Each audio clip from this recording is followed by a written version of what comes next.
Mary had a little lamb. The fault. We believe that all men are created equal. To the magnificent mosaic that is America. From radio beacon to radio beacon. I have a dream today. Change has come to America. Believe me. Knock, knock. Who's there? It's a figment of your imagination. Randi Rhodes Show. Turn up your mind.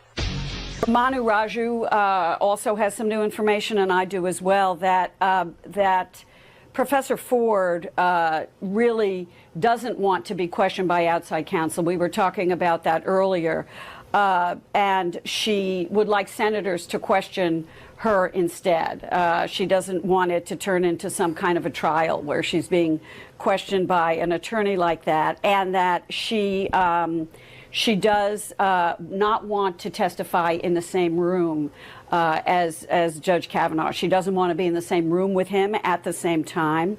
And Manu is also reporting that she wants the committee to subpoena Mark Judge and these other alleged witnesses. And so those are just some new details we're both learning this evening. And let me just add this, Anderson, from a source I just heard from, that one of the reasons I believe that she doesn't want to be questioned by outside counsel is that she believes that senators should be accountable for the questions that they're going to ask. And that the burden should be on them to ask the questions they want to ask, and not an outside counsel who is a professional at doing this. And let them be accountable to the American public. She is going to be accountable to the American public for what she says. They should be accountable as well. All right, so there was a counter offer last night. Of course, Chuck Grassley said, this is your chance. You let us know by 10 o'clock today, or we're just going to plow through. What is with these words, plow through, and, but they're just going to plow through. Plow through. This is attempted rape. How do you plow through an accusation of attempt? You don't plow through, okay? But I have to tell you that that is not true. There was a counter offer that was made last night. The counter offer that came from the Republicans were for Christine Blasey Ford to testify this Wednesday. And she said that she had said Thursday. They said Wednesday. She had asked that she be given the opportunity to follow Brett Kavanaugh's denial, which obviously is what he's going to say unequivocally. I didn't die. I was never at a party, which is interesting because his denial includes a party that's never been, there's no address, there's no time. It's just sometime during 1982, and he knows he wasn't there. That's so interesting. And she wants witnesses. And so they countered, and they said they want Wednesday, they want no witnesses, and they want a female prosecutor to question her instead of the Senate Judiciary Committee, and she has to go first.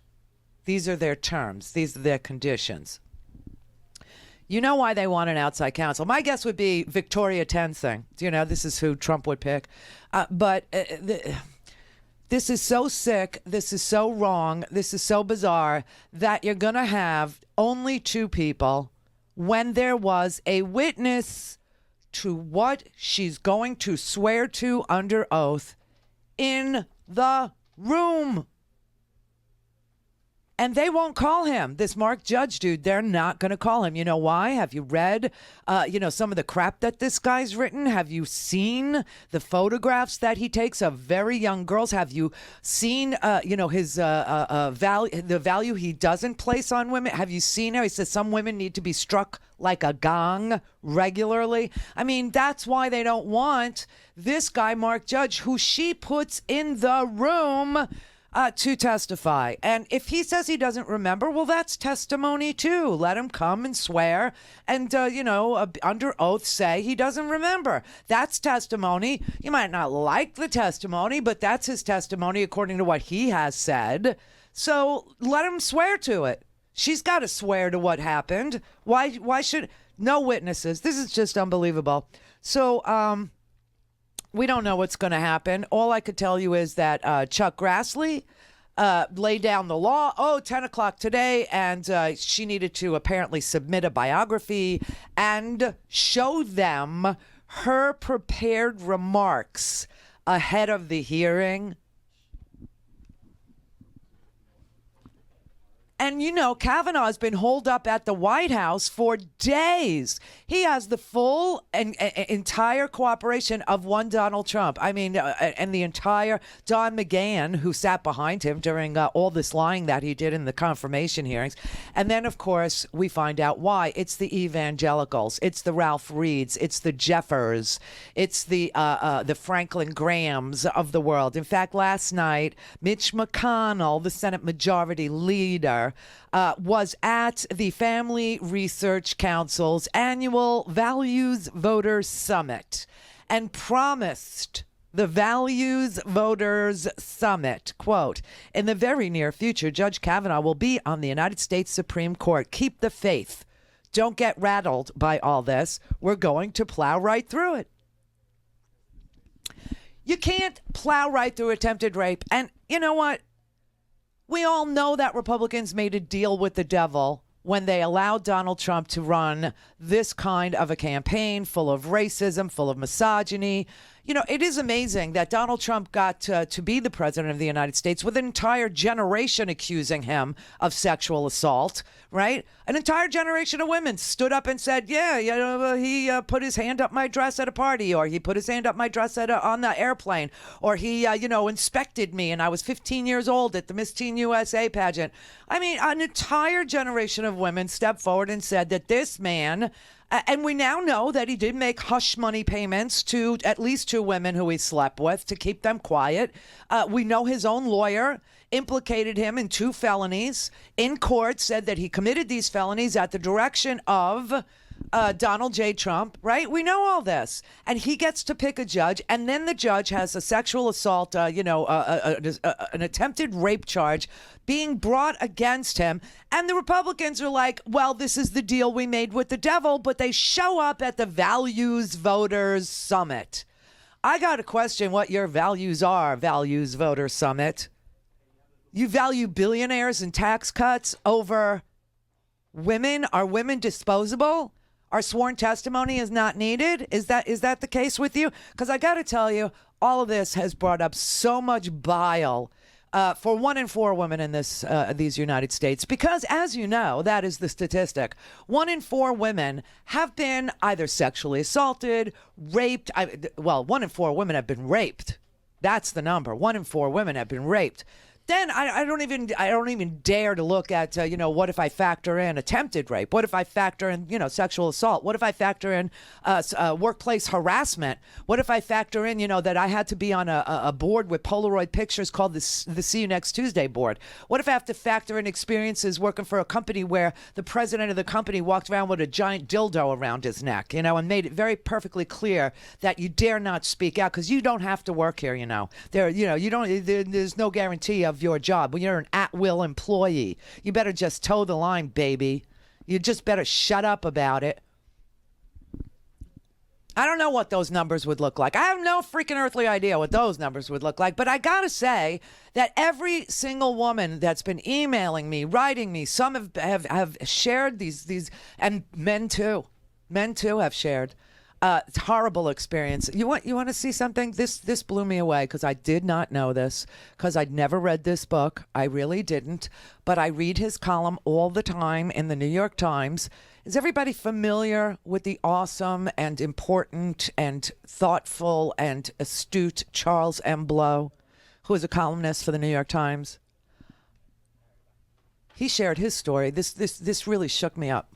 And if you have never been the victim of a childhood sexual assault, everybody needs to calm down and take a step back. Stop asking why she didn't say anything. I was victim of a childhood sexual assault, right? Not news. I wrote it in my book 4 years ago. First time I told somebody was 17 years later. Mm-hmm. A stranger. Next time I told somebody was 2 years after that. Next time I told somebody was 8 years after that. It was 37 years before I told everybody in the world in a book.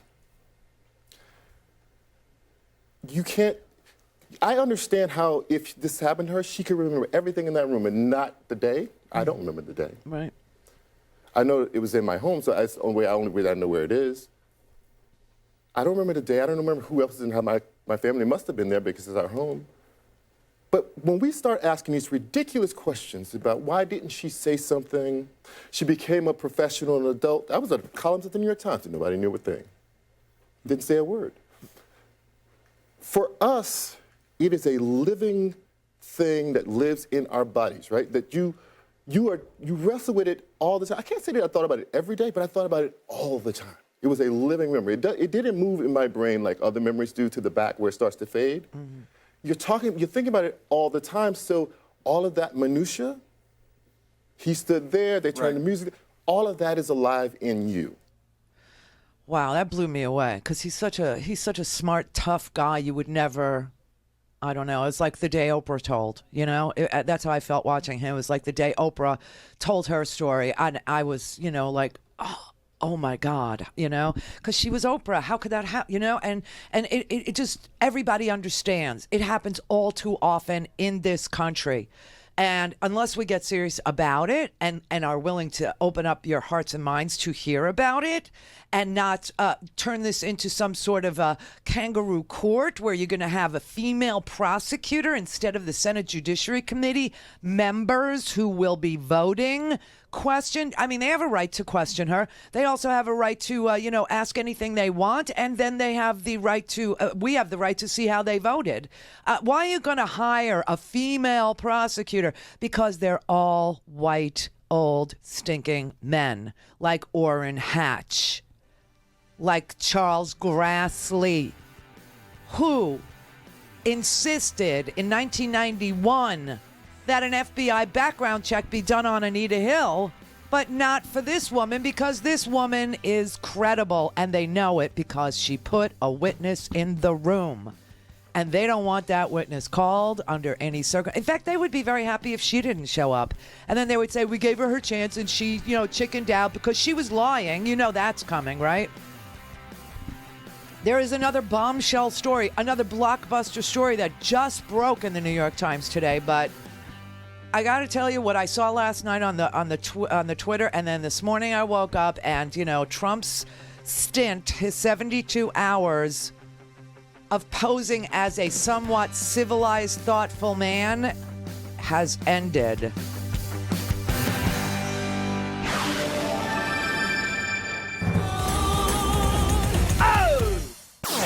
All things Randi at RandiRhodes.com. Go for launch.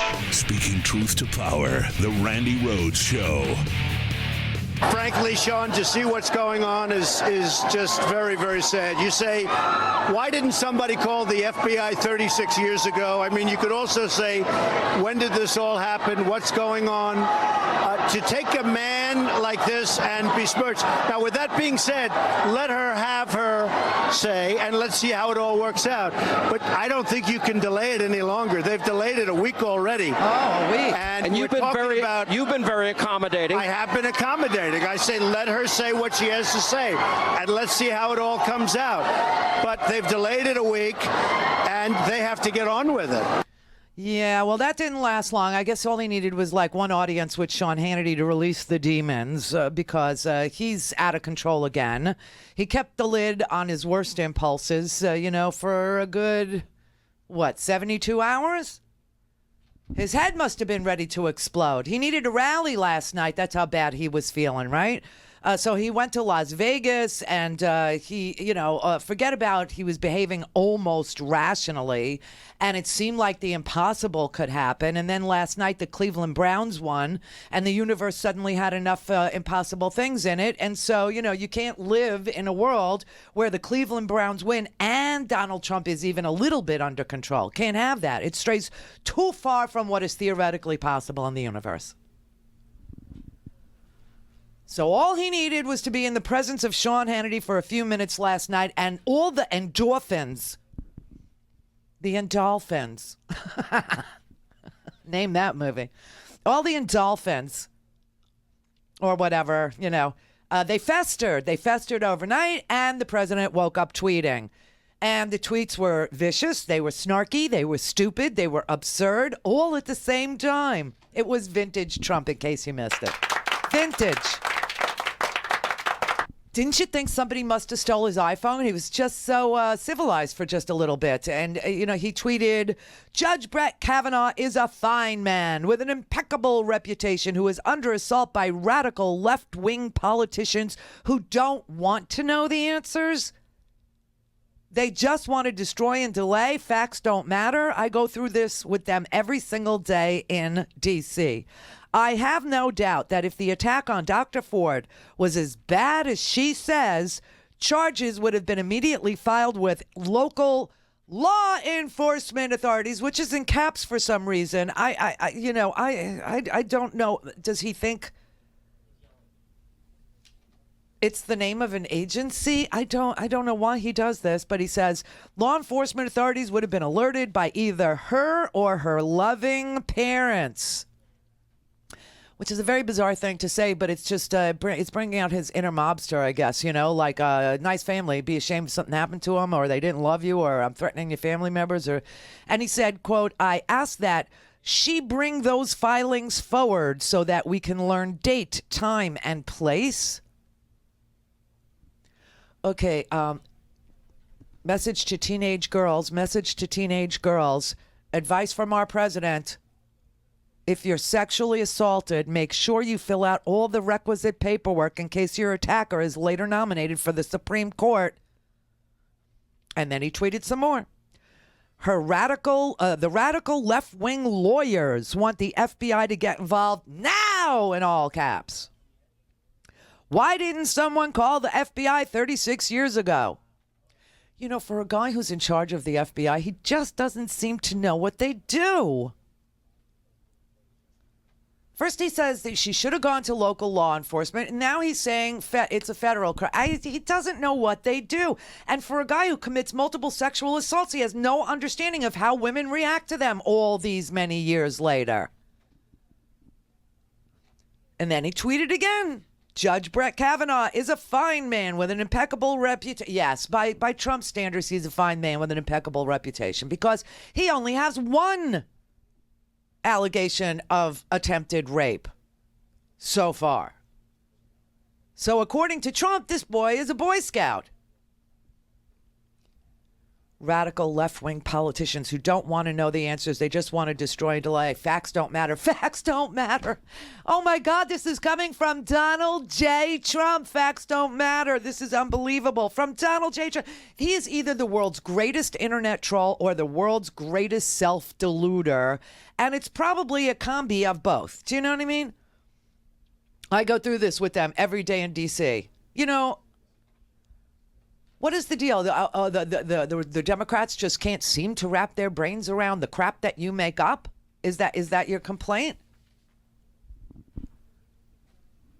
And here's a little bit of news. Dr. Ford is meeting with the FBI this afternoon as part of their investigation of the death threats she's been getting. I'm surprised that Trump didn't try to squelch that investigation too. But we have to assume there's some sort of rule that the FBI has to follow where they can't even mention the reason she's getting death threats because that would fall so closely to a real investigation into what this is actually really all about. And we can't have that. And last night, this thing really creeps me out because there was a whole article about the evangelical leaders, how frustrated they are, that they want the GOP to throw caution to the wind. They just want Kavanaugh to just confirm him already. Just skip the whole thing. Don't listen to this woman. Women are disposable in our culture, apparently. I tweeted last night that I pray that any woman who is an evangelical woman or any woman who is part of this religious right, any woman who somehow needs to believe that this group of men are leading them to a better life, a better day, a better heart, a better way of life, whatever it is, I pray that you understand you are being abused by them and that you are being confused by them. You have value. You should not be dismissed. But there's Mitch McConnell predicting that Kavanaugh will soon be confirmed, calling him a stunningly successful individual.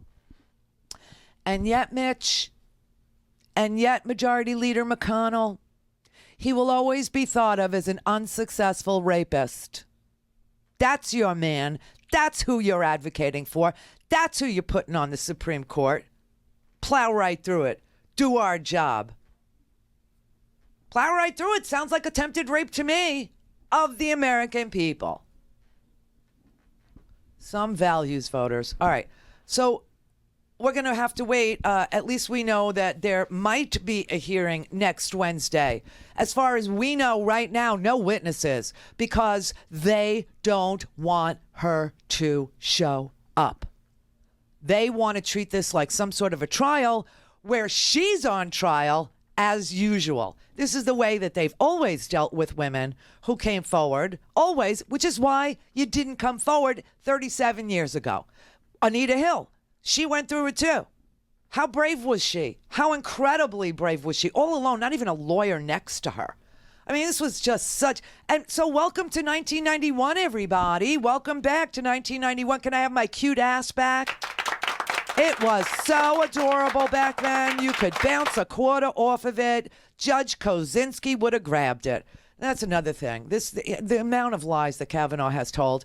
You know, there are people who clerked for Judge Kozinski who are writing articles saying that it's just incredulous, meaning Kavanaugh had to have lied when he was asked by Mazie Hirono and when he was asked by Orrin Hatch whether or not he was aware of Kozinski's decades-long sexual harassment of women. That included grabbing them, touching them, kissing them, strangers, showing them porn in chambers, all this stuff. And Kavanaugh clerked for him, and he has no recollection of Kozinski's behavior, even though Kozinski has been accused by so many women. It took an entire serial of news articles in the New York Times, in the Washington Post, to talk to all of the women who came forward, to talk to every one of them. Like, I just pulled like one day of Kozinski reporting, just one day. Which day did I pull? This is by Matt Zapotowski. This was one day, December 15th, 2017. Oh, yeah, this just happened. He's been doing this for, God knows, 30 years, this Kozinski guy. And it was only in 2017. And this is because I told you there's a man who actually tried to put an end to this years ago, and they sued him. He was an attorney. And they sued him, saying he was a vexatious litigant, meaning, oh, he sues too much. He's so litigious. You know, the guy has a habit. He's got a problem. And the court needs to ban any lawsuits from this guy. He turned out to be, on appeal, not a vexatious litigant. They overturned that designation. And he has been trying and was trying for years. And then finally, in 2017, women came forward, a lot of them. Here's one day of reporting about Kozinski, who Kavanaugh clerked for. And now Kozinski's son clerks for Kavanaugh. So this is December 15th, 2017 in the Washington Post. Matt Zapotowski, he's the national security reporter who covers the Justice Department. And he wrote, 9 more women say that Alex Kozinski, a high-profile judge who sits on the U.S. Court of Appeals for the Ninth Circuit, subjected them to sexual comments or other conduct, including 4 who say he touched them inappropriately. Kozinski, known for his libertarian views and colorful written opinions, already had been accused of subjecting several women to a range of inappropriate sexual conduct or comments, and the circuit chief's judge on Thursday took the first step in launching an investigation into his behavior. The matter was assigned Friday to the Second Circuit Judicial Council. The new allegations, which span decades and include not just those who worked for Kozinski, but also those who encountered Kozinski at events, bring the total number of women accusing the judge of inappropriate behavior to at least 15. They start telling some of the stories. One recent law student at the University of Montana said Kozinski at a 2016 reception pressed his finger into the side of her breast, which was covered by her clothes, and moved it with some deliberateness to the center of her breast, purporting to be pushing aside her lapel to see her name tag. Another lawyer said Kozinski approached her when she was alone in a room at a legal community event in 2008 in downtown Los Angeles, and with no warning gave her a bear hug and began kissing her on the lips. This is what Trump says he does too. And when you're a star, you could do anything, right? I just start kissing them. A University of California at Irvine law professor said Kozinski pinched her at a dinner and joked that he had just had sex with his wife, and she or others at the table should be happy to know it still works. A former U.S. Court of Federal Claims judge said Kozinski grabbed and squeezed each of her breasts as the two drove back from an event in Baltimore in the mid-1980s after she had told him she did not want to stop at a motel with him and have sex, that she was married. Then, he refers to the other stories that the Washington Post published. He said the Washington Post reported on December 8th that 6 women, all former clerks or more junior staff members known as externs in the U.S. Court of Appeals for the Ninth Circuit, alleged that Kozinski subjected them to inappropriate sexual conduct or comments, including 2 who said the judge showed them pornography in his chambers. And soon after that account became public, 2 others made allegations of impropriety in published first-hand accounts that included their names. Everybody, we all know Dahlia Lithwick, right?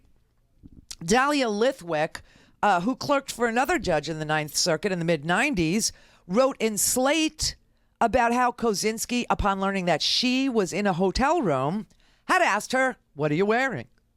Nancy Rappaport, special counsel to the president of the University of Nevada in Las Vegas, wrote in a personal blog post how the judge had invited her to drinks during her clerkship for another Ninth Circuit judge and said, "What do single girls in San Francisco do about sex?" 7 more women have since described their experience to the Washington Post, 3 of them on the record. In a statement read by one of his lawyers, Susan Estrich, who represented Kozinski of Quinn Emanuel, you know who Susan Estrich is, right, everybody? She said, many of the things that are being said, this is what Kozinski said, many of the things that are being said about me are simply not true. But I deeply regret that my unusual sense of humor caused offense or made anyone uncomfortable. I've always treated my male and female law clerks the same. After the Post published its first report, Kozinski told the Los Angeles Times, quote, "If this is all they can dredge up after 35 years, I'm not too worried." A 33-year-old woman said that when she was a student at the University of Montana Law School in 2016, Kozinski came to speak at an event. She said she encountered Kozinski at the reception afterward, and Kozinski, in an apparent attempt to see her name tag, which was obscured by her lapel, quote, very deliberately put his finger on the other side of my breast and moved it with some pressure toward the center. It was shocking to me. I thought it was wrong. I thought it was inappropriate. I felt extremely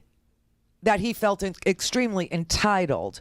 4 of the women's friends, 2 men, 2 women, said she told them about what happened soon after the incident. One friend, Catherine Orr, then a fellow Montana student who was also at the event, said Kozinski, quote, spent the whole time staring at my breasts. She said it was long enough and the context was weird enough that it kind of threw me.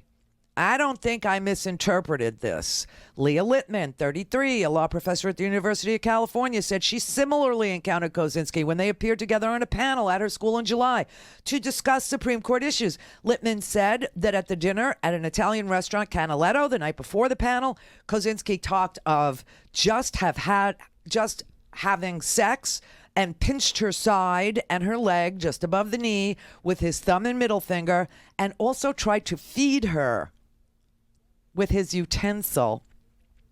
She said, it was so uncomfortable, I just wanted to leave. Rick Hassan, a University of California at Irvine professor who was at the dinner, said he recalled Kozinski making the comment that Littman described, and the experience was, quote, surreal. Hassan said he would not have been able to see any touching of her leg because it was done under the table. 3 friends also confirmed that Littman had previously told them. Then there's Christine O.C. Miller. She's now 73. A retired U.S. Court of Federal Claims judge. She said in early 1986, shortly after Kozinski was appointed to a seat on the Ninth Circuit, he invited her to attend a legal community function in the Baltimore area. As the two drove back together, Miller said, Kozinski asked if she wanted to stop at a motel and have some sex. She then, she was in her early 40s and very married, said she had considered Kozinski, who had served as a chief of the claims court, quote, an ally and a professional friend and harbored no romantic feelings for him. Quote, I told him no. I said I wasn't interested. I didn't want to be involved in anything like that. She said Kozinski persisted, quote, he said, if you won't sleep with me, I want to touch you. And then he reached over. This was the most antiseptic, she said. He grabbed each of my breasts and squeezed them.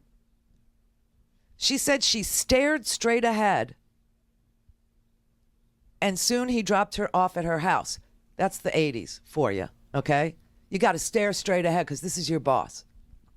She said she told a friend and her husband at the time, both of whom are now deceased. Her current husband said that when he started dating Miller decades ago, she also told him of the incident in which Kozinski tried to grope her.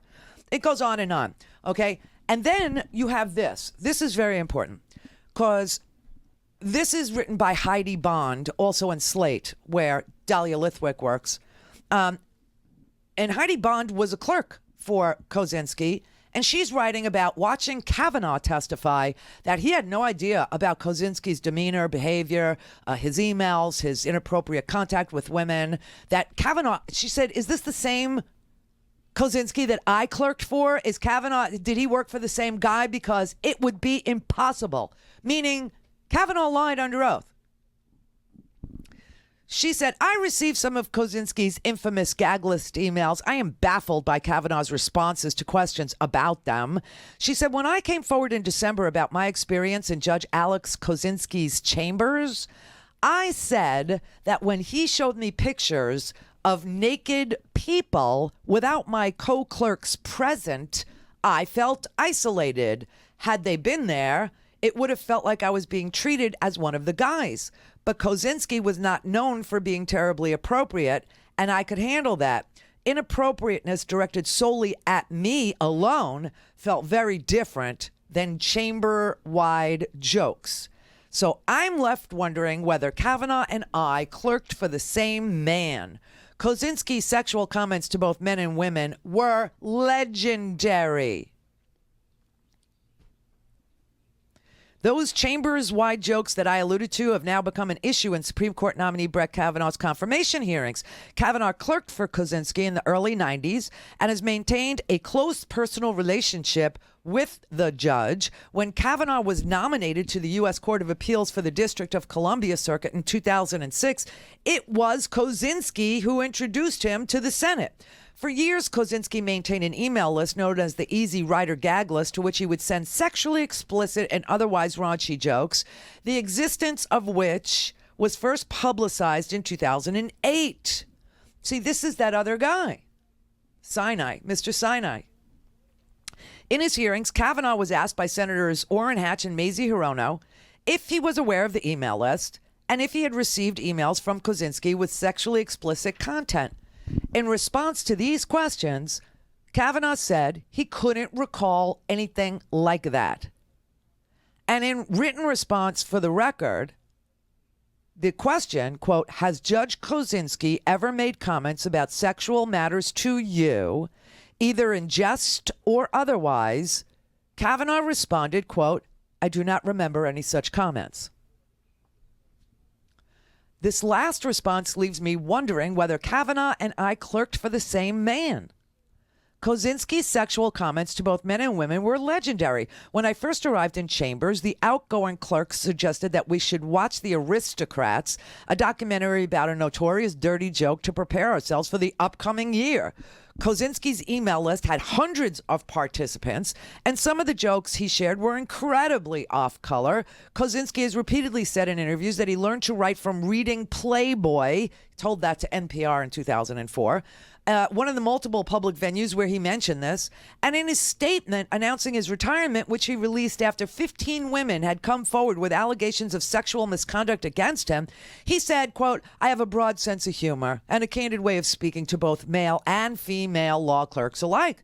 Kavanaugh's relationship with Kozinski started as judge-clerk, a relationship that Kozinski described as, quote, "the most intense and mutually dependent one outside of marriage, parenthood, or a love affair."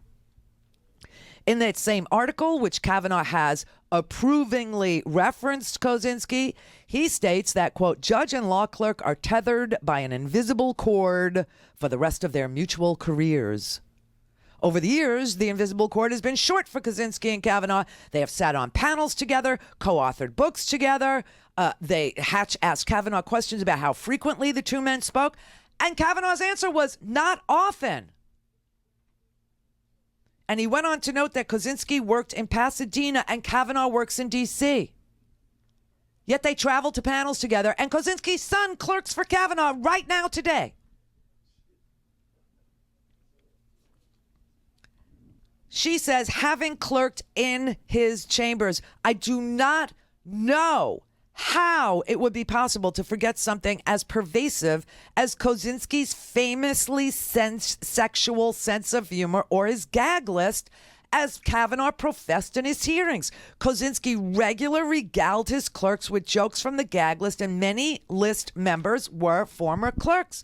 During my clerkship, he forwarded me 4 gag list emails as teasers for what I could expect if I joined. He also sent me 1 email after I left. And she starts showing you some of the crap that he was sending around. This is like really bizarrely gross. The reporter who broke the story of the gag list for the Los Angeles Times in 2008 must have had this email.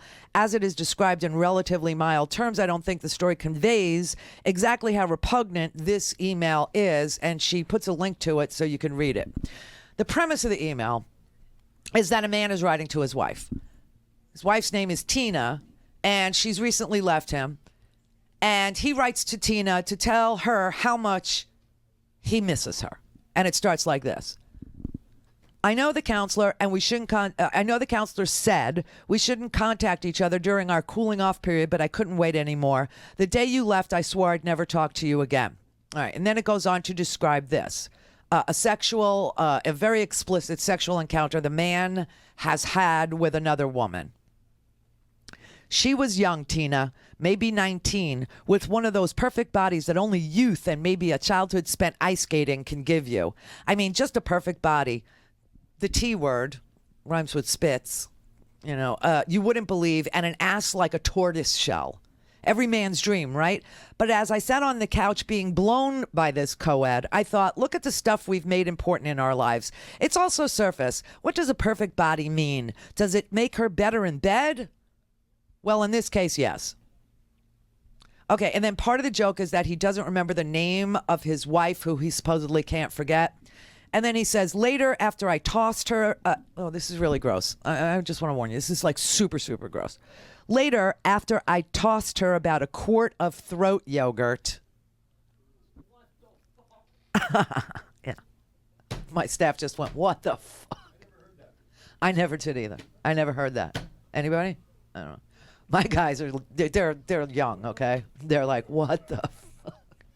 Yeah. Later, after I tossed her about a quart of throat yogurt, I found myself thinking, why do I feel so drained and empty?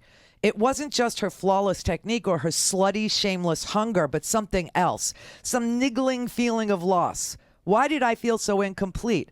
And then it hit me. It didn't feel the same because you weren't there to watch.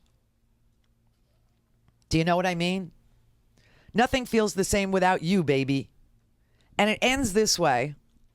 And then this is really disgusting, okay? And then it turns out Shannon's really into the whole anal thing. And that gets me to thinking about how many times I pressured you about trying it and how that probably fueled some of this bitterness between us. But do you see how even then, when I'm thrusting inside the steaming hot Dutch oven of your sister's cinnamon ring, all I can do is think of you, your sister's butt. It's true, baby. In your heart, you know it. This is the kind of crap that this man was circulating to people. And when Brett Kavanaugh was asked whether or not he was aware of any of this, he said no. He absolutely no. That has to be a lie. And so this woman, actually here's the question and answer, okay? This was the question. It has been reported that Judge Kozinski had a sexually explicit email list called the Easy Rider Gag List. Did you ever receive email from that list? If it is necessary to refresh your recollection, please review your email accounts before answering this question. Response: I do not remember receiving inappropriate emails of a sexual nature from Judge Kozinski. Question: have you conducted a search of your email accounts and or correspondence with Judge Kozinski in an effort to provide an accurate response to the preceding question? If not, why not? Answer: I do not remember receiving inappropriate emails of a sexual nature from Judge Kozinski. He refuses to answer if he even made an attempt to search his emails. Now, this law clerk says since Kavanaugh won't go looking for the answer, we can help him out. And she provides the Easy Rider gag list. And he's received them. So he lies about this. He lied about the stolen emails. This is another thing, okay? And the Kozinski matter is germane here because this includes his denial of any inappropriate sexual things that he didn't even do, but that he received and probably responded to, and maintained a friendship with this guy who has since been removed from the Ninth Circuit for being a sexual harasser. But he also lied about emails that were obviously stolen by Orrin Hatch's law clerk from the Democrats during the Bush administration and passed on to him. And we know he received them because they had him as a recipient. And he responded to them. So he's lied about stolen emails. He's lied about Kozinski and the cover-up of Kozinski's sexual harassment of women that went on for decades. He lied about his finances because Sheldon Whitehouse asked him, how in the world did your bank account not go down after you made a down payment on a home that was $1.225 million? The down payment would have had to been, like 245, hundreds of thousands of dollars if it was 20%, and even if it was just a small 10%, you only made $200,000 a year. So what did you use to secure this loan? And why didn't your bank accounts go down? And what happened to all this debt you had on 3 credit cards? And you also had a loan on your what do you call it? Pension, your federal government pension, that had like $80,000 in it. You're only allowed to borrow 50% of that because you can only borrow 50% of the vested amount, and it was, $40,000. So how did you make this payment? Where is this money coming from? Everything about him reeks to high heaven, is what I'm saying. Everything about him. And now there's this with this woman that is so similar to, well, it's not similar to Anita Hill because all she was alleging was Kozinski behavior, okay? She was alleging that he was inappropriate. He wanted to watch porn with her. What is this deal with porn in the office? What is that? Porn in the office, really? I mean, in chambers without anybody in there, and great boobs, and using the T word and the C word and all that. I mean, what is with this? But he just lied. He just lied. He lied about finances. He lied about Kozinski. He lied about stolen emails.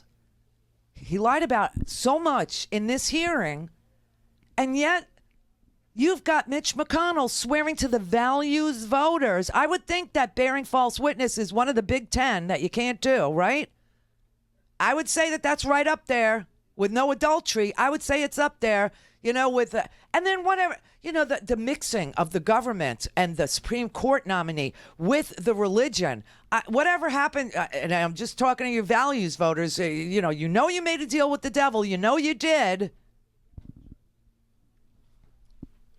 But whatever happened to render unto Caesar what is Caesar's and render unto God what is God's? I think the women are God's and the Supreme Court is Caesar's. Why are you conflating these two things all the freaking time and ignoring the bearing false witness, which is what, if there is a hearing, Kavanaugh will lie some more. He has shown absolutely no willingness to tell the truth about anything. Nothing. And now there's polling on him. All right. Last week there was polling on him. The polling was 39% wanted him confirmed, 38% didn't want him confirmed. And then yesterday there was an NBC Wall Street Journal poll where it flipped just by 1 percentage point. 39% did not want him confirmed and 38% did want him confirmed. And now there's a new poll, a USA Today Ipsos public affairs poll. And I told you, a couple weeks ago, he was in Bork territory. It was in the homework that Kavanaugh was polling in Judge Bork territory. Now, remember, Judge Bork is the one who finally pulled the trigger on the Saturday Night Massacre. Nixon fired everybody until he got to Judge Bork, and Judge Bork was willing, in exchange for a Supreme Court nomination, to fire the special counsel who was investigating Richard Nixon.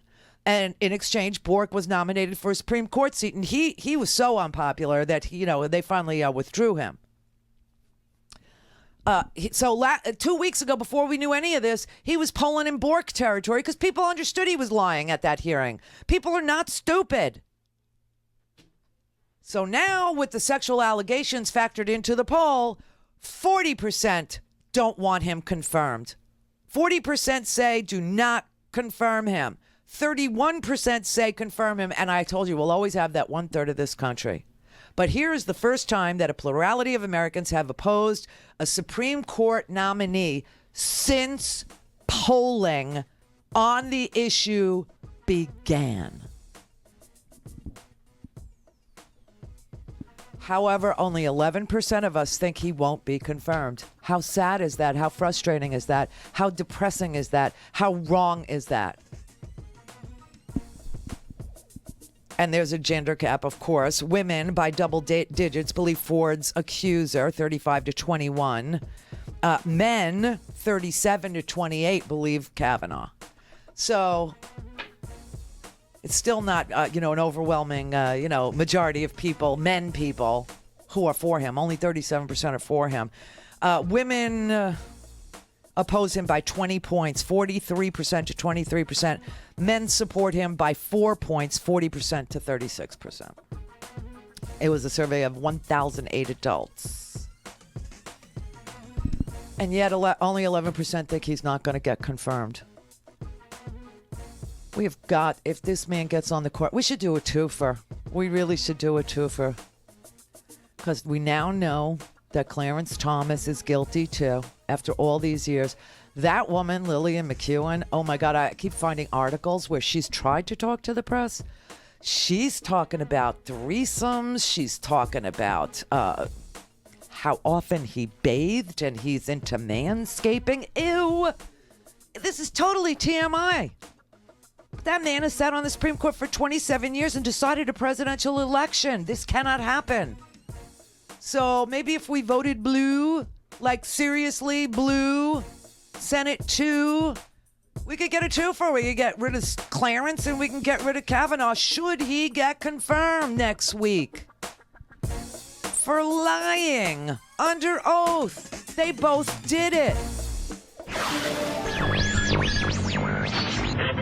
Mary had a little red. The fault. We believe that all men are created equal. To the magnificent mosaic that is America. From radio beacon to radio beacon. I have a dream today. Change has come to America. Believe it. Knock, knock.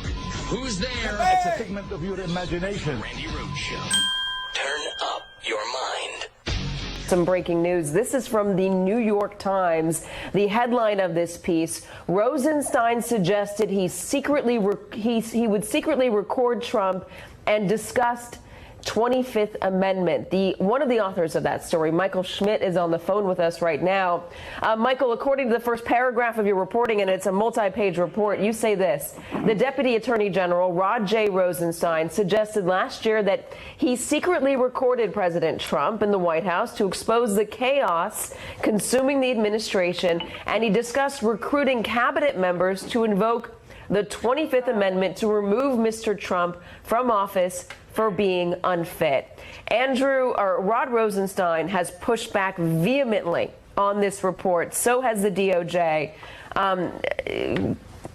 Justify this reporting for us and lay out what you have. Well, the Justice Department provided us a statement from a person who was present in the room when Rosenstein made this statement, and they said that the remark was made sarcastically, so they weren't contesting the fact that it was made. But as we point out in the story, Rosenstein in the meeting was asked whether he was serious or not, and he said that he was, and he suggested that other FBI officials who were going to meet with the president to interview to be the next director wear a wire as well. So the Justice Department, giving us someone in the room who acknowledges that this thing happened, they said it was sarcastically, our reporting showing otherwise. Is this coming from contemporaneous memos by Andrew McCabe? So our reporting pulled on talking to a wide range of folks that were in the Justice Department at the time. What was going on was that McCabe was the acting FBI director, and he was memorializing his interactions with Rosenstein and what was going on at the Justice Department and the FBI in this period of time in memos. And that's a similar thing to what Comey, the former FBI director, had done about his interactions with Trump. This was seen as sort of an extreme measure to go to document what was very, I don't know how to explain it, but it was an incredible time and what was going on. All right. So that is one of the authors of this article that is in front of me now. It was Adam Goldman and Michael Schmidt of the New York Times. A blockbuster report came out just moments before we went on the air, and it reads exactly the way Katie Turr was describing. Rod Rosenstein suggested secretly recording Trump and discussed 25th Amendment. That is the headline. Here's the story. God, what a sick president we have. The Deputy Attorney General, Rod Rosenstein, suggested last year that he secretly record President Trump in the White House to expose the chaos consuming the administration. And he discussed recruiting cabinet members to invoke the 25th Amendment to remove Mr. Trump from office for being unfit. Now, for anybody that read Bob Woodward's book, Fear, you know that Steve Bannon floated the 25th Amendment early.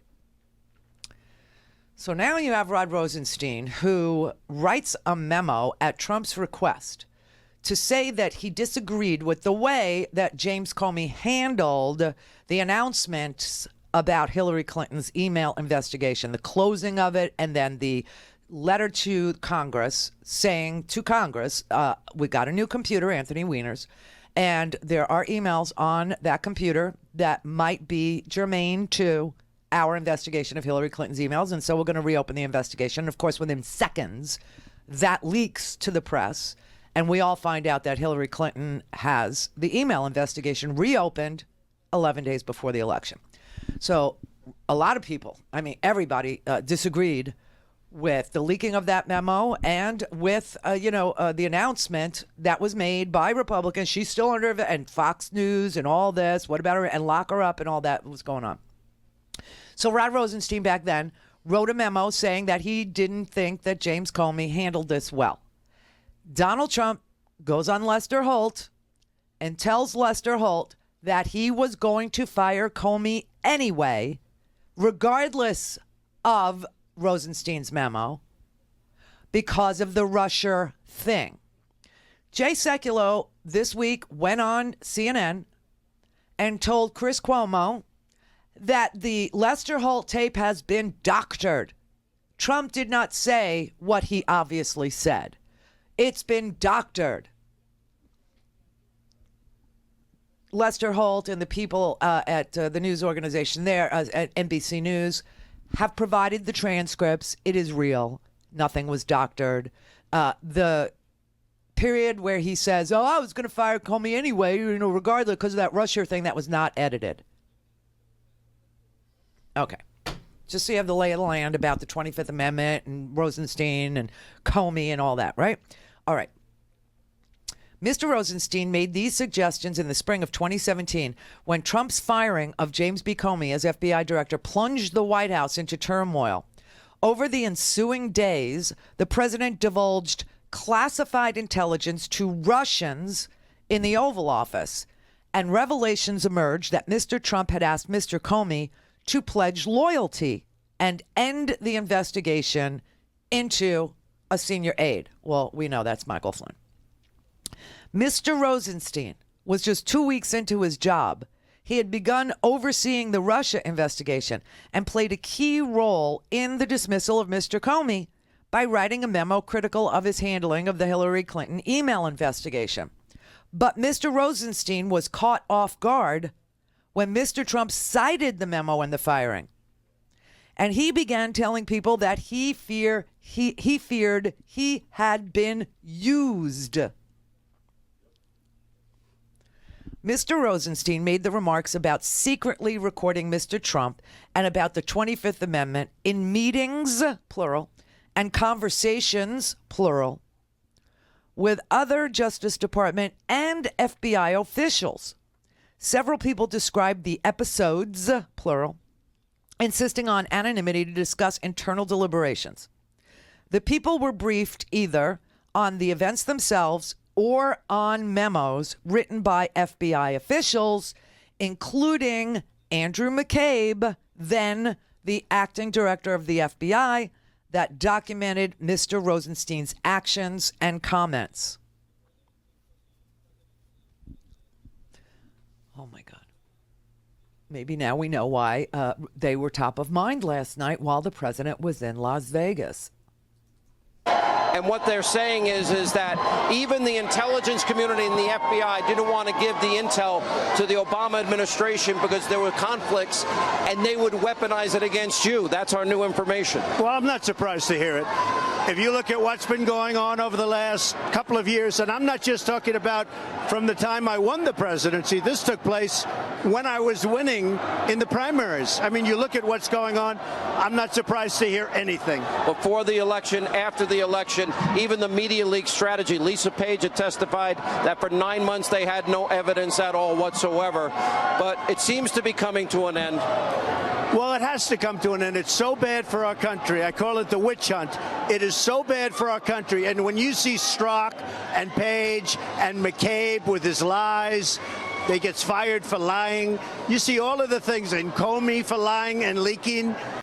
Okay, Comey was not fired for lying and leaking. Comey was fired for lack of loyalty because of this Russia thing, according to the president. McCabe was fired because he lied about giving permission to an agent to talk to the Wall Street Journal. That's the lie McCabe told. And Comey was not fired for lying. He was fired because he wasn't loyal. He was fired because he wouldn't let this Flynn thing go. He was fired because he wouldn't remove the cloud. He was fired because the president of the United States wanted this Russia thing to end, and Comey wouldn't end it. All right. None of Mr. Rosenstein's proposals apparently came to fruition. It is not clear how determined he was about seeing them through, though he did tell Andrew McCabe that he might be able to persuade Attorney General Jeff Sessions and John F. Kelly, then the Secretary of Homeland Security and now White House Chief of Staff, to mount an effort to invoke the 25th Amendment.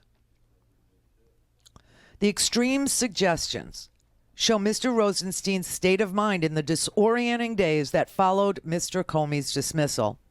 Sitting in on Mr. Trump's interviews with prospective FBI directors and facing attacks for his own role in Mr. Comey's firing, Mr. Rosenstein had an up-close view of the tumult. Mr. Rosenstein appeared conflicted, regretful, emotional, according to people who spoke with him at the time. Mr. Rosenstein disputed this account. Quote, "The New York Times story is inaccurate and factually incorrect. I will not further comment on a story based on anonymous sources who are obviously biased against the department and are advancing their own personal agenda. But let me be clear about this. Based on my personal dealings with the president, there is no basis to invoke the 25th Amendment." He didn't say there was never, or he wasn't concerned back then. He just said there is no basis now. Anyway, that's his dispute. It's very carefully parsed. A Justice Department spokesperson also provided a statement from a person who was present when Mr. Rosenstein proposed wearing a wire. The person who would not be named acknowledged the remark, but said Mr. Rosenstein made that remark sarcastically. So Rosenstein is saying, we have to vet a new FBI director. Maybe somebody should wear a wire in these meetings and see if he asks for loyalty or whatever, right? Sarcastically. Andy McCabe, who became acting director of the FBI after Mr. Comey was fired, memorialized his interactions with Mr. Rosenstein in memos, just like Comey did. But according to the others who described his comments, Mr. Rosenstein not only confirmed that he was serious about the idea, but also followed up by suggesting that other FBI officials who were interviewing to be the Bureau's director could also wear a wire and secretly record Mr. Trump. McCabe, who was later fired from the FBI, declined to comment. His memos have been turned over to Special Counsel Robert S. Mueller in the investigation into whether Trump associates conspired with Russia's election interference, according to a lawyer for Mr. McCabe.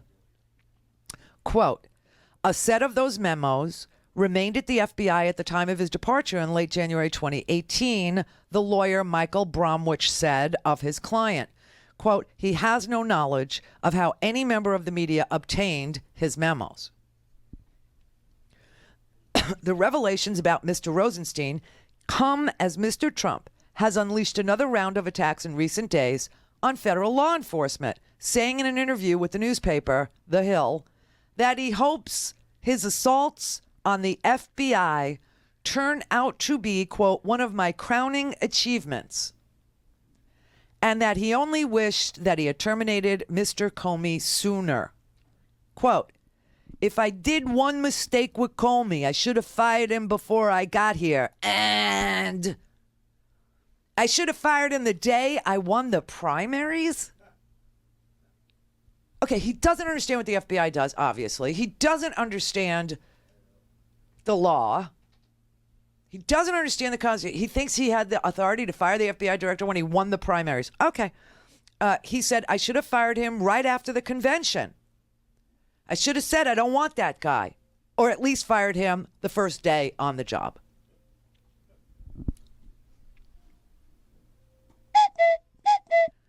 '25th Amendment. Days after ascending to the role of the nation's #2 law enforcement officer, Mr. Rosenstein was thrust into a crisis. On a brisk May day, Mr. Rosenstein and his boss, Jeff Sessions, who had recused himself from the Russia investigation because of his role as a prominent Trump campaign supporter, who, by the way, also lied on his disclosure forms about meetings with Sergei Kislyak in his private Senate office and lied to the Senate during his confirmation hearing. This is an epidemic, everybody. Mr. Sessions, who had recused himself from the Russia investigation because of his role as a prominent Trump campaign supporter, joined Mr. Trump in the Oval Office. The president informed them of his plan to oust Mr. Comey. To the surprise of White House aides who were trying to talk the president out of it, Mr. Rosenstein embraced the idea, even offering to write the memo about the Clinton email inquiry. He turned it in shortly after. A day later, Mr. Trump announced the firing. White House aides released Mr. Rosenstein's memo, labeling it the basis for Mr. Comey's dismissal. Democrats sharply criticized Mr. Rosenstein, accusing him of helping to create a cover story for the president to rationalize the termination. Quote, "You wrote a memo you knew would be used to perpetuate a lie," Senator Chris Murphy, Democrat of Connecticut, wrote on Twitter. "You own this debacle." The president's reliance on his memo caught Mr. Rosenstein by surprise, and he became angry at Mr. Trump, according to people who spoke to Mr. Rosenstein at the time. He grew concerned that his reputation had suffered harm and wondered whether Mr. Trump had motives behind Mr. Comey's treatment of Mrs. Clinton for ousting him, the people said. A determined Mr. Rosenstein began telling associates that he would ultimately be, quote, vindicated for his role in the matter. 1 week after the firing, Mr. Rosenstein met with Mr. McCabe and at least four other senior Justice Department officials, in part to explain his role in the situation. During their discussion, Mr. Rosenstein expressed frustration at how Mr. Trump had conducted the search for a new FBI director, saying the president was failing to take the candidate interviews seriously. A handful of politicians and law enforcement officials, including Mr. McCabe, were under consideration. To Mr. Rosenstein, the hiring process was emblematic of a broader dysfunction stemming from the White House. He said both the process and the administration itself were in disarray, according to two people familiar with the discussion. Mr. Rosenstein then raised the idea of wearing a recording device, or a wire, as he put it, to secretly tape the president when he visited the White House. One participant asked whether Mr. Rosenstein was serious, and he replied animatedly that he was. If not him, then Mr. McCabe or other FBI officials interviewing with Mr. Trump for the job could perhaps wear a wire or otherwise record the president Mr. Rosenstein offered. White House officials never checked his phone when he arrived for meetings there, Mr. Rosenstein added, implying it would be easy to secretly record Mr. Trump, which we know is true, because Omarosa did it in the Situation Room, for God's sake. The suggestion itself was remarkable. While informants or undercover agents regularly use concealed listening devices to surreptitiously gather evidence for federal investigators, they are typically targeting drug kingpins and mafia bosses in criminal investigations, not a president viewed as ineffectively conducting his duties. In the end, the idea went nowhere, but they called Mr. Rosenstein's comments an example of how erratically he was behaving while he was taking part in the interviews for a replacement FBI director, considering the appointment of a special counsel, and otherwise running the day-to-day operations of more than 100,000 people at the Justice Department. Mr. Rosenstein's suggestion about the 25th Amendment was similarly a sensitive topic. The amendment allows for the vice president and a majority of cabinet officials to declare that the president is, quote, unable to discharge the powers and duties of his office. Merely conducting a straw poll, even if Mr. Kelly and Mr. Sessions were on board, would be risky if another administration official were to tell the president, who could fire everyone involved and end the effort. Mr. McCabe told other FBI officials of his conversation with Mr. Rosenstein. None of the people interviewed said that they knew of him ever consulting Mr. Kelly or Mr. Sessions. The episode is the first known instance of a named senior administration official weighing the 25th Amendment. Unidentified others have been said to discuss it, including an unnamed senior administration official who wrote an op-ed for the New York Times. That person's identity is unknown to journalists in the Times news department. Right, only the editorial board knows. And I'm guessing the publisher, Sulzberger, knows. Some of the details in Mr. McCabe's memos suggested that Mr. Rosenstein had regrets about the firing of Mr. Comey. During a May 12th meeting with Mr. McCabe, Mr. Rosenstein was upset and emotional, Mr. McCabe wrote. And he said that he wished Mr. Comey were still at the FBI so he could bounce ideas off of him. Mr. Rosenstein also asked FBI officials on May 14th, 5 days after Mr. Comey's firing, about calling him for advice about a special counsel. The officials responded that such a call was a bad idea because Mr. Comey was no longer in the government. And they were surprised, believing the idea contradicted Mr. Rosenstein's stated reason for backing Mr. Comey's dismissal, that he had shown bad judgment in the Clinton email inquiry. Mr. Rosenstein, 53, is a lifelong public servant. After graduating from the University of Pennsylvania and Harvard Law, he clerked for a federal judge before joining the Justice Department in 1990 and was appointed U.S. Attorney for Maryland. Mr. Rosenstein also considered appointing as special counsel James Cole, himself a former Deputy Attorney General, three of the people said. Mr. Cole would have made an even richer target for Mr. Trump's ire than has Mueller, a lifelong Republican. Mr. Cole served 4 years as the number 2 in the Justice Department during the Obama administration and worked as a private lawyer representing one of Mrs. Clinton's longtime confidants, Sidney Blumenthal. Mr. Cole and Mr. Rosenstein have known each other for years. Mr. Cole, who declined to comment, was Mr. Rosenstein's supervisor early in his Justice Department career when he was prosecuting public corruption cases. Mr. Trump and his allies have repeatedly attacked Mr. Rosenstein and have also targeted Mr. McCabe, who was fired in March for failing to be forthcoming when he was interviewed in an Inspector General investigation around the time of Mr. Comey's dismissal. The Inspector General later referred the matter to federal prosecutors in Washington. Yeah, for talking to the Wall Street Journal. That's why he was fired. The president's allies have seized on Mr. McCabe's lack of candor to paint a damning picture of the FBI under Mr. Comey and assert that the Russia investigation is tainted. The Justice Department denied a request in late July from Mr. Trump's congressional allies to release McCabe's memos, citing a continuing investigation that the lawmakers believe to be Mr. Mueller's. Mr. Rosenstein not only supervises that investigation, but is also considered by the president's lawyers as a witness for their defense because he sought the dismissal of Mr. Comey, which is being investigated as possible obstruction of justice. This is one wild story. So we need to see McCabe's memos because otherwise this story could be a story that Trump wants in the newspaper so he could fire Rod Rosenstein, who the Freedom Crackers have been trying to impeach anyway. Impeach. Just thought you should know that it's so smooth. Everything is so smooth. This is the smoothest one in the White House. It's so smooth. Alyssa in California. May I help you? This is Alika. Hello. I'm going to put you back on hold. Anita in San Antonio. Hey, Randy, hold on. Let me take you off speaker. Thank you. Yeah, I was going to talk about the Kavanaugh thing. I'm just so angry about it.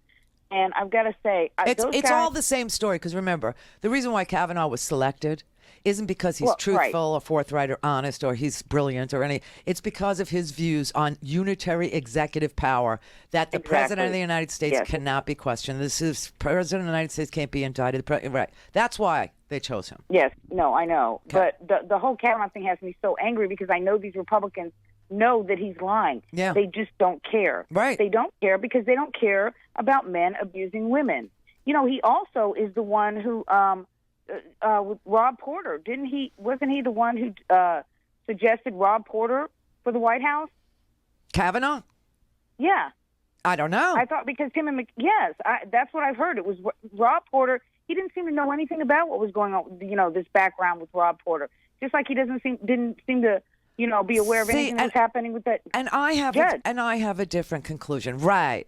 And that conclusion is that they all know each other. All the abusers know each other. And they all cover for each other like some bad cops in a small southern town. Yes. Right. Yes. They all know each other. They all cover for each other like lawyers do, or doctors do, or bad cops do. They're not all bad doctors. They're not all bad lawyers. They're not all bad cops. But the bad ones know each other and cover for each other, don't they? Absolutely. Right. And I'm just, and the thing is, the whole Republican Party, at least the majority of them, don't care. They don't care about what happens to women. They don't care that all these. It's worse. Women are disposable. In fact, so are children. This is why there was a story over the week that and this has been all consuming for so many of our audience members, because it's bringing up some very, very, very difficult feelings inside lots of us. Every morning I answer the phone when Scott calls and I just go, oh God, it's getting really personal. This is getting really personal. I can't. And then I have to show up for work. So there's a lot of pressure on a lot of people and a lot of feelings. This is why Charles Blow's, admission last night was so moving to me. So many people are being so brave, but it's so obvious what's going on here. The children, they lost another 1,500 children. Oh my God. In their custody. They can't find them. And the other part of that story is that they just took another tranche of money, millions, out of cancer research to pay for the incarceration of children. Right. I heard that there was like $200 million that they took out of total. different... So now we're finding out, like exactly where that money came from. And we learned early on that it was coming from FEMA.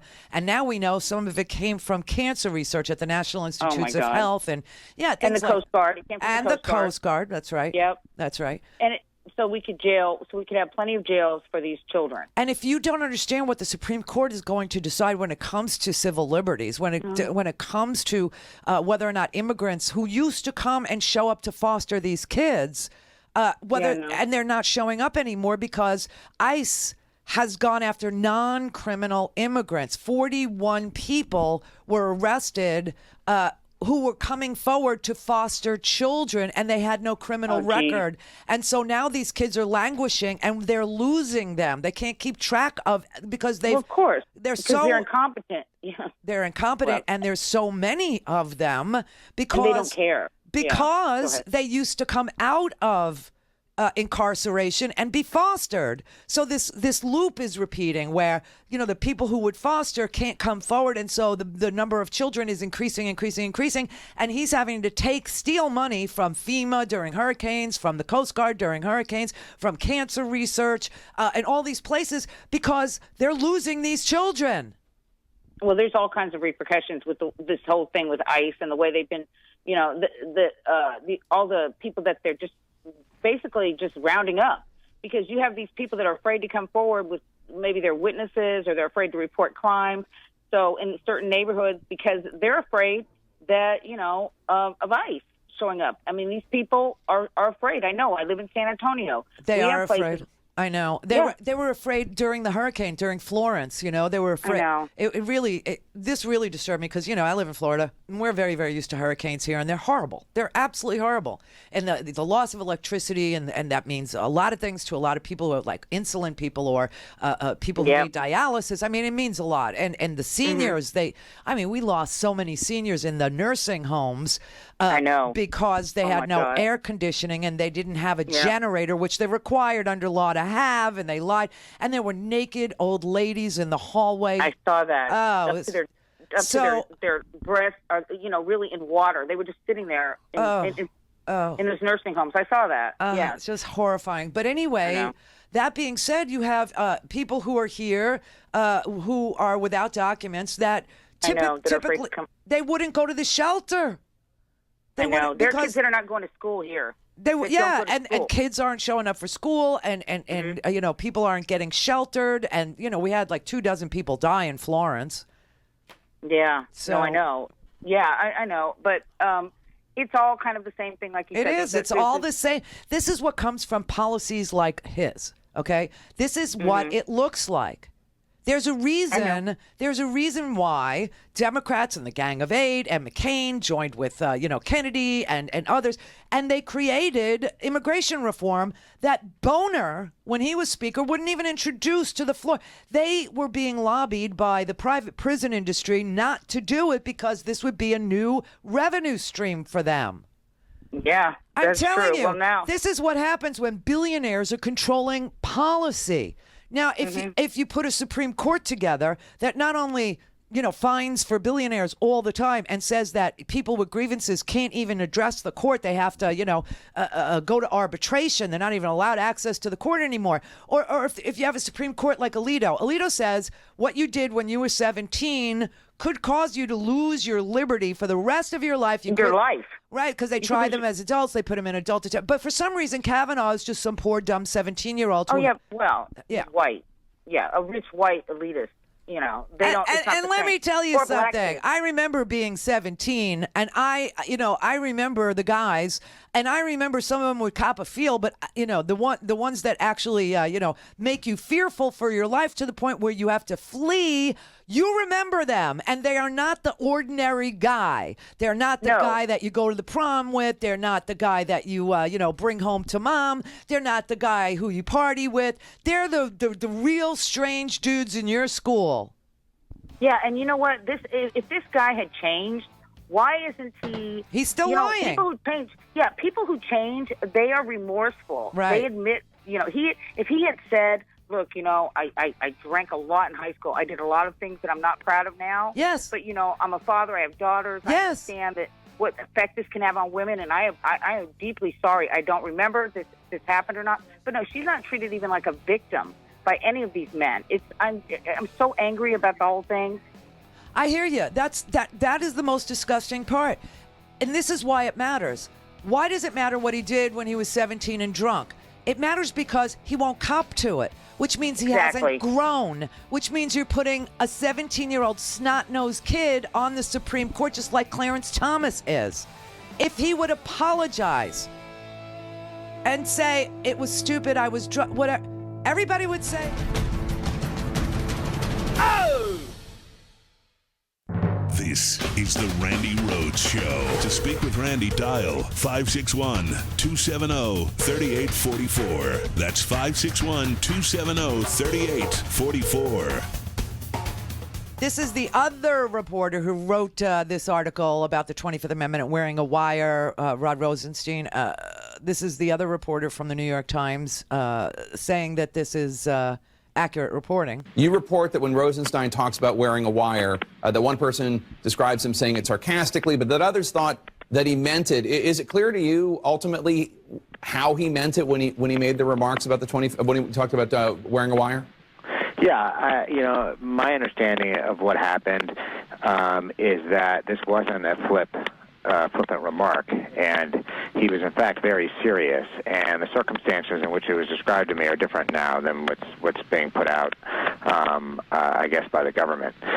But it's important that your listeners understand something, that as I was pursuing this story for a very long time, people were reluctant to talk about it because of the gravity of the story, that there was concern that if they got out that, Rosenstein had wanted to actually, wear a wire, or had suggested Andy McCabe, the deputy director, the acting director at the time, wear a wire, that Rob might get fired. Right. People were sincerely concerned about this, yes. Not because he made a flip remark, because of the seriousness surrounding the remark. Yeah, and Adam, I have to say, Senator Schumer, the Democratic leader of the Senate, is out there saying that this can't be used as pretext to fire Rod Rosenstein. You have supporters of the president's like Laura Ingraham at Fox News saying Rod Rosenstein must be fired. This has entered the political sphere. I know that it isn't why you wrote it. You wrote it because it's a big scoop. It's interesting and it's factual. But when you write a story like this, that's got to weigh on you to a degree that, how is this going to impact history? Agreed. In this moment, we realize when we write these stories, they can become politically toxic. But I felt my job as a reporter, and the way I've always conducted myself is I just follow the facts. And when I reach a certain comfort level, I publish the story. I think my main concern in this story was just trying to be fair to all the parties involved. Oh boy. So that's Adam Goldman. He co-wrote this article with Michael Schmidt at the New York Times. They're standing by their story. They're standing by their reporting. And they do understand that this story sort of gives permission to Donald J. Trump to fire Rod Rosenstein. You better vote blue. That's all I can say. You better freaking vote blue, because the next Attorney General, the next Jeff Sessions, and the next deputy, the next Rod Rosenstein, has to be confirmed by the U.S. Senate.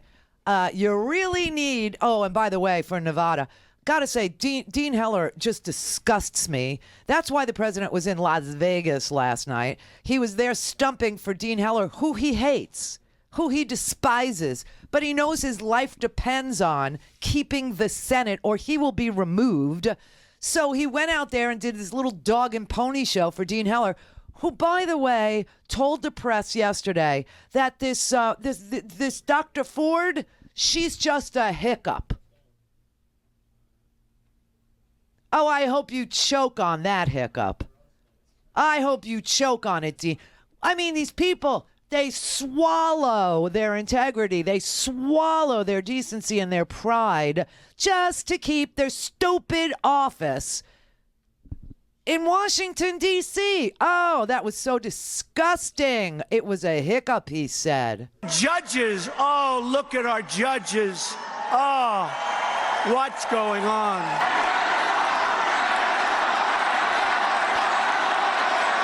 Brett Kavanaugh is a liar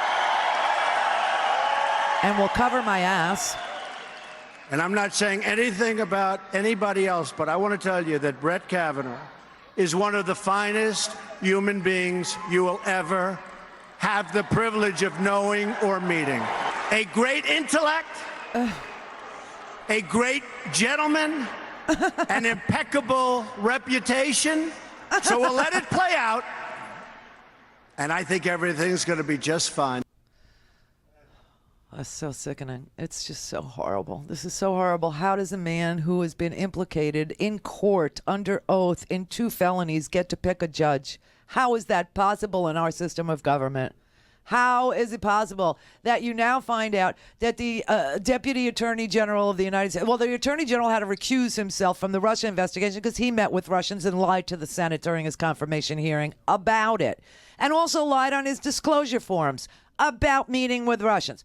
Now we got an AG who's so freaky, he's so freaked out by the president meeting with Russians in the Oval Office the day after he fires the FBI director and tells Lester Holt, I did it because of this Russia thing, meets with Russians alone in the Oval Office and tells them, I fired this nut job Comey because of this Russia thing, and it so wigs out the acting Attorney General in this matter that he says to people, holy crap, when we vet the next guy, we better wear a wire so we can hear him asking the next guy for this oath of, this pledge of loyalty or whatever it is he does.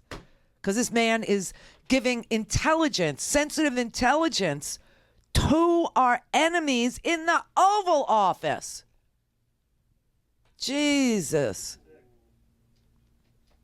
All right, Alyssa in California.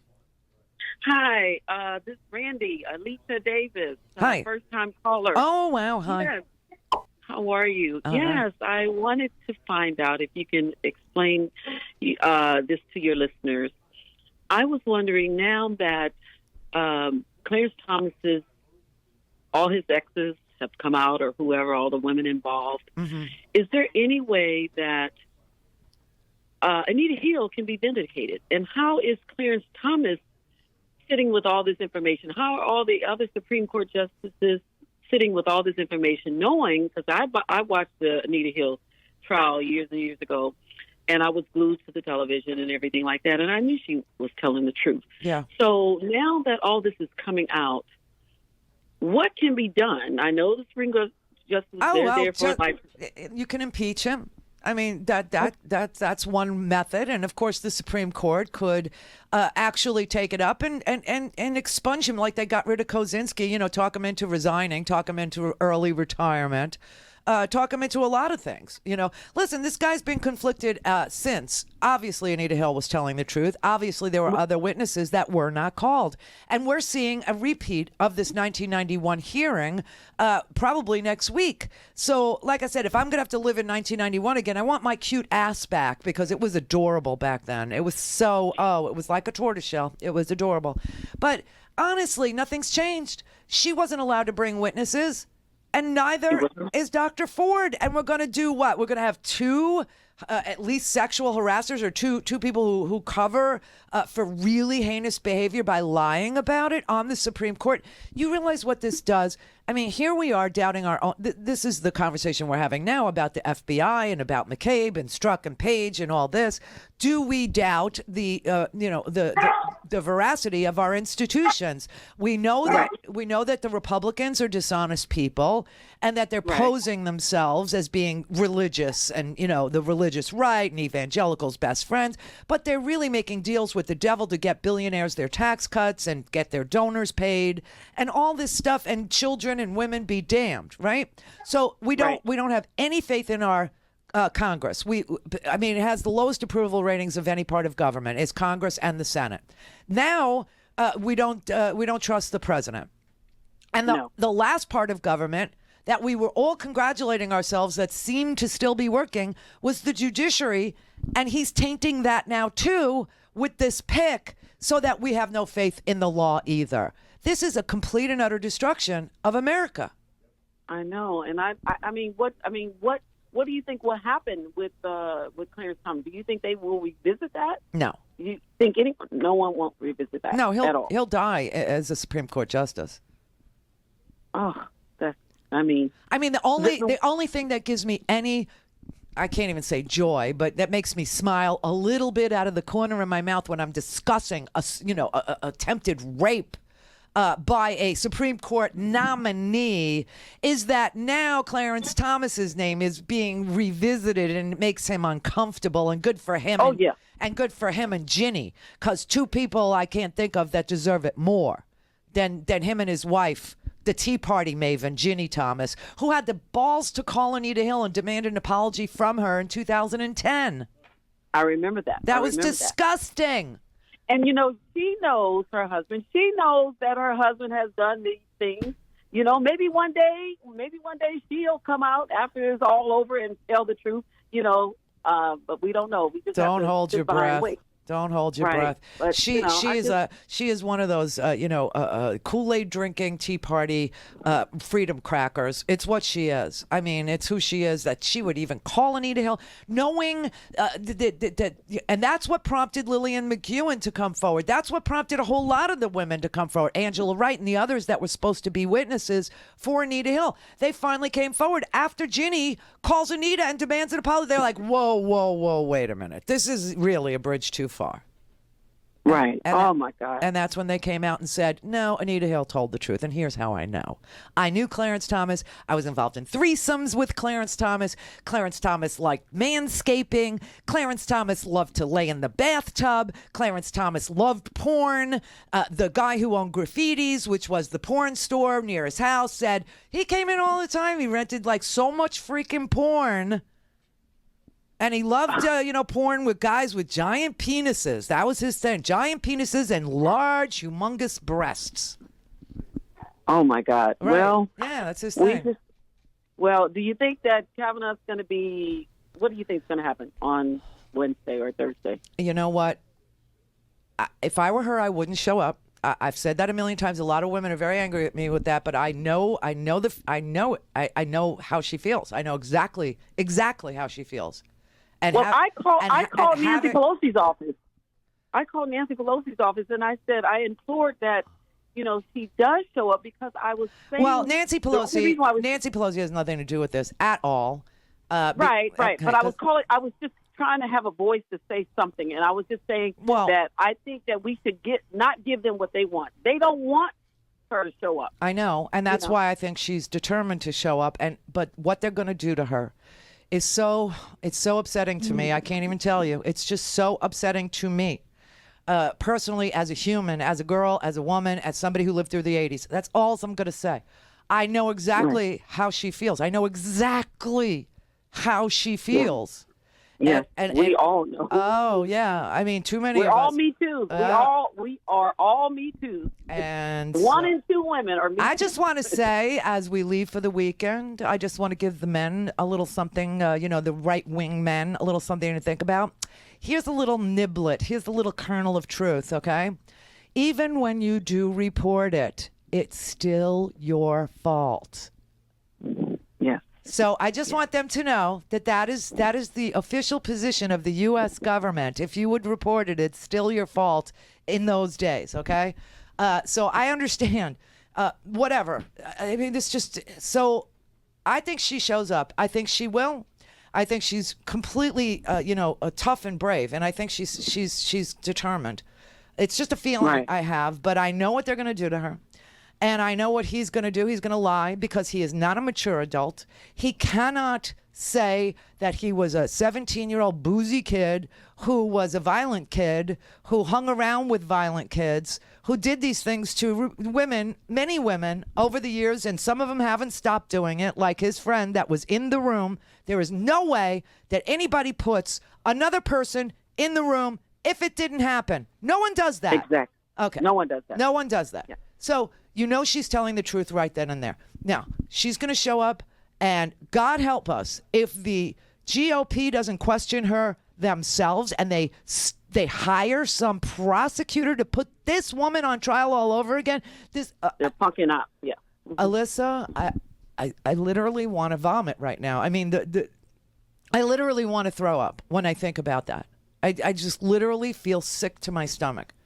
And the amount of feelings that this is bringing up in so many of us is it's so important that everybody realize that it doesn't have to be this way. It doesn't, but it can't change with guys like this, like Clarence Thomas and Kavanaugh sitting on the freaking court. Here we are as decent people trying to get justice system reform. Honestly, you think we have a prayer with these guys on the Supreme Court? Do you think there's a chance that civil rights would really be extended to people who report really bad, heinous things like a cop shot an unarmed boy, or a cop choked out a man in front of a store and he wasn't doing anything, or a woman reports a rape? You really think that we're going to get better in our justice system with these guys on the court? Oh my God, it makes me so sick. And that's why I keep saying, if I got to live in 91 all over again. Yes, that's what we're doing. I want my butt back. I do. It was so cute. All right, listen, we had an amazing person named Karen. She didn't ask for anything, but she gave a nice chunk to us this week. And believe me, we need it this week. We need it. We're just coming into the first of the month again. And every month I have to do $16,000 of new money. Every month. All right, so her name is Karen. She didn't ask me to do anything, but I'm going to gift some more podcasts on her dime, because it was just I feel like Senator Geary, a magnificent donation in the name of Anthony Michael Corleone. Michael Kate,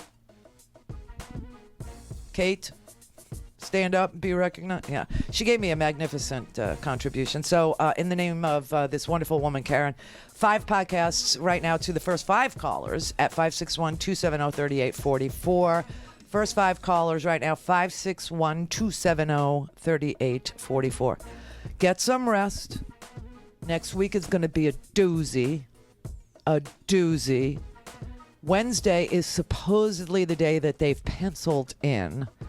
So far, the agreement is no witnesses, no FBI investigation into his background, and this is part of his background. He lied about his finances. He lied about stolen emails and receiving them and responding to them. He lied about Judge Kozinski. And he's lying about Dr. Ford. And Mark Judge should be subpoenaed. Buy a stinking podcast.